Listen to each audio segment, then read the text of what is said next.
Welcome to Buzz Around the Globe. Chinese leader Xi Jinping warned US President Joe Biden at a summit to stop arming Taiwan, but agreed to restart high-level military-to-military talks, according to Beijing.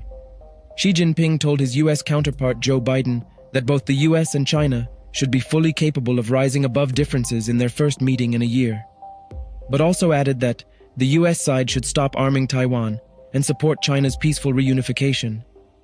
China will realize reunification, and this is unstoppable, the Chinese leader said of the future of the self-ruled island, which Beijing has pledged to retake one day.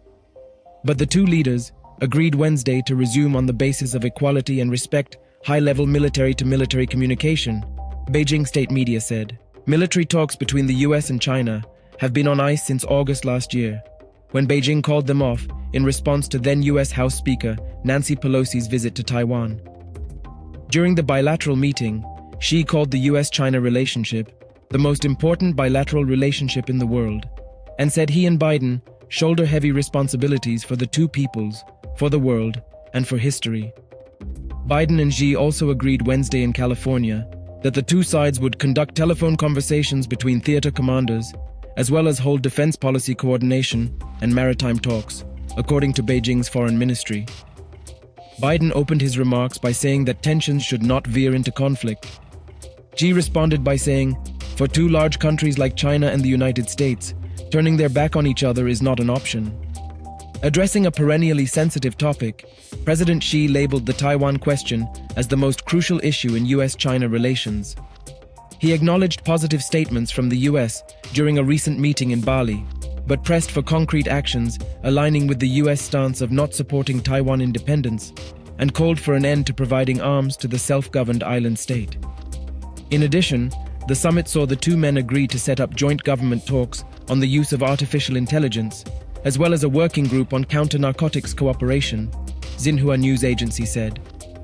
Xi told Biden that China did not seek to surpass or unseat the United States, and stressed that the United States should not scheme to suppress and contain China.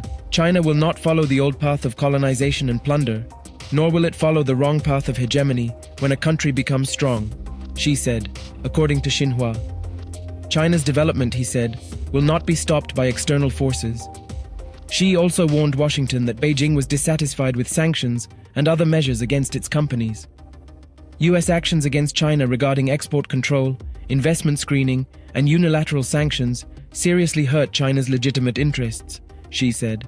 Suppressing China's science and technology is curbing China's high-quality development and depriving the Chinese people of their right to development.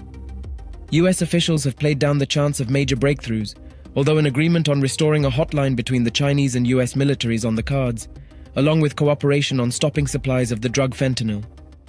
The last time Biden and Xi met in person was in Bali in November 2022, and relations nosedived after the United States shot down an alleged Chinese spy balloon in February this year.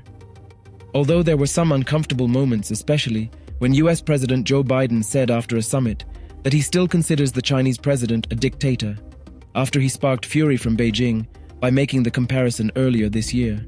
Well, look, he is. I mean, he's a dictator in the sense that he is a guy who runs a country that is a communist country that's based on a form of government totally different than ours.